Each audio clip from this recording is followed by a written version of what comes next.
وما تحسبوش يا بنات ان الجواز راحة، وما تزعلوش يا بنات قلنا بصراحة ان الجواز راحة.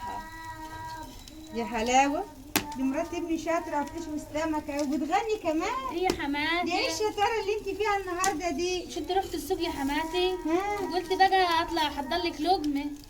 والنبي انت شاطره، جاوبتي كل السمك ده؟ كل السمك ده يا حماتي. شاطره يا اختي، ان شاء الله تنسعدي ما نحرمش منك ابدا. تاكليه بقى في الهنا يا حماتي. تسلمي يا اختي، الهنا والسعاده يا رب. شاطره يا اختي شاطره.